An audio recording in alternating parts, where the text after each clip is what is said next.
mid ka mid a falaasifada ayaa waxa uu yidhi xiriirka iyo calaaqada igala dhexeeya eeyaha waxay ka wanaagsan yihiin xiriirka igala dhexeeya bini'aadamka intiisa kale. iyaga ayaa bini'aadamka ka run iyo ka oofin badan.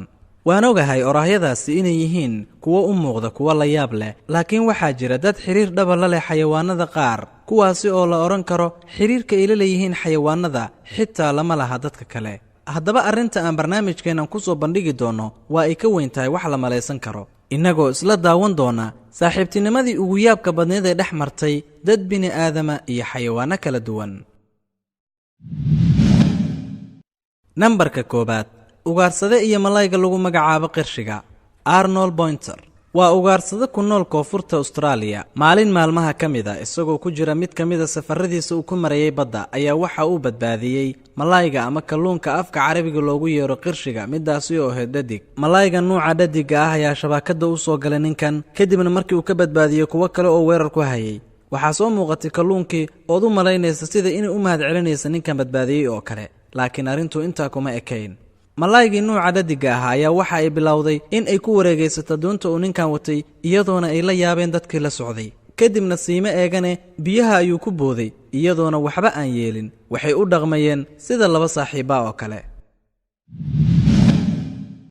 nambarka 2, Mark Thomas iyo dubkii ama madax ku-tigii qudbiga. Mark ayaa waxaa lagu tiriyaa ninka keliyay u suuro gashay in uu xiriir ama saaxiibtinimo la yeesho xayawaankan lagu magacaabo dubka ee ku nool qudbiga, midkaasi oo loo qadariyo inuu yahay midka ugu halista badan ee caalamkan aan ku dul noolnahay. ninkan ayaa madax ku-tigan dhadiga ah iskala ciyaara oo iskala dabaasha, iyadoona aan wax dhibaata u geysanayn. mararka qaar oo ay wejigiisa ku cayaaraysana dadku aad bay uga baqaan, sababtoo ah waxay isdhahaan ama ay malaystaan in ay dhibaato u geysanayso. qiso cajiiba ayay leedahay saaxiibtinimada ka dhexaysa ninkan iyo dubkan ama madax ku-tigan dhadiga ah. isaga ayaana asxaabtiisa uga sheekeeyey kadib markay wax ka weydiiyeen. wuxuu sheegay in laga dalbaday oo loo diray inuu keeno mid ka mida dubka ama madax ku-tiyada ku nool qudbiga. ninkan ayaa xayawaano badan sida dadka caadiga ah ula dhaqma, saaxiibna la ah. sidan hore u sheegnaba mid ka mid a daaragtarada ayaa waxa uu diray in uu keeno ama uu la imaado dub ama madax kuti si loogu daro filinkii Alaska, filinkaasi oo ah mid ay soo saareen Hollywoodku. markii hawshii dhammaatay oo filinkii la jilana waa uu watay oo waa uu ilaalsan jiray, aad ayuuna uga taxadari jiray, iyadoo ay ka dhaxaysay saaxiibtinimo aan caadi ahayn.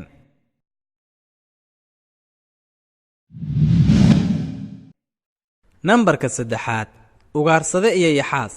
muddo laga jooga 20 sano, Bilberto waxa uu helay yaxaas dhaawaca oo la dhaqaaqila xanuunka iyo dhaawaca ku yaal owgii. kadibna ninkan wuxuu isku dayay inuu yaxaaskan daweeyo. wax badan buu ku dadaalay inuu gurigiisa geeyo ama xitaa uu halkaa daawo ugu keeno. muddo kadibna waa uu daaweeyey oo run ahaantii yaxaaskii wuxuu noqday mid caafimaad qaba. sidaasi ayayna ku bilaabatay saaxiibtinimada adag ee ka dhaxaysa ugaarsadahan iyo yaxaaskan. ninkan ayaana yaxaaskan wuxuu ula baxay magaca Shiito.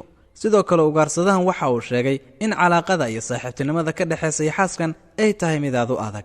intaana waxa uu ku sii daray in yaxaasku jecel yahay inuu gogashiisa la jiifto si uu u dareemo buu yiri deganaan. waxaana xusid mudan in markii yaxaasku caafimaaday oo ninkan ugaarsadaha go'aan ku qaatay inuu u celiyo booskiisii iyo makaankiisii asalka ahaa ee biyaha. balse markuu biyaha geeyey kadibna uu gurigiisa ku laabtay, waxa uu arkay yaxaaskii oo soo daba kacay oo soo raacay, kadibna guriga uga daba yimid. mar dambena dib uma celin oo isaga ayuu la noolaan jiray. laakiin nasiib xumo 2008 yaxaaskan oo lagu magacaabo Shiito waa uu geeriyooday, iyadoona ugaarsadihii halka uu ku waayay saaxiibkiisii uu jeclaa ee uu la baxay magaca Shiito. nambarka 4, gabadhii jecleed caaracaarada. waxaa dhulalka qaar dabiici ka ah oo laisla yaqaanaa in ay rabaayadeystaan ama ay koriyaan ama ay xanaaneeyaan eeyaha iyo bisadaha ama mukulaalaha. balse waxaa la yaab leh in gabadhi xanaanayso caaracaarada iyadoona aad uga taxadirta, aadna u jecel. taasina ma aha sheeko ee waa arrin dhaba oo dhacday. gabadhan aan ka hadlaynay caaracaarada xanaanaysa waa gabadha lagu magacaabo Louisa Vangolo. gabadhan ayaa gurigeeda waxaa laga helayaa 25 nuuc oo ka mid ah caaracaarada sunta badan.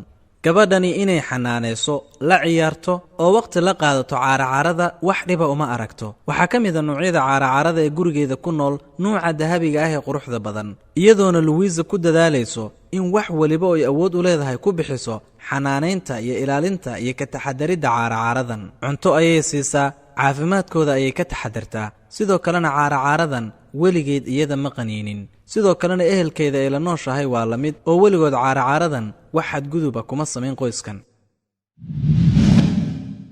nambarka 5 Kevin saaxiibkii xayawaanada. Kevin wuxuu ku dhashay sanadkii 1974 magaalada Johannesburg ee dalka Koonfur Afrika. Kevin intii uu ka weynaanayay ilaa yaraantiisii waxa uu jeclaa la dhaqanka iyo inuu asxaab ka dhigto xayawaanada kala duwan.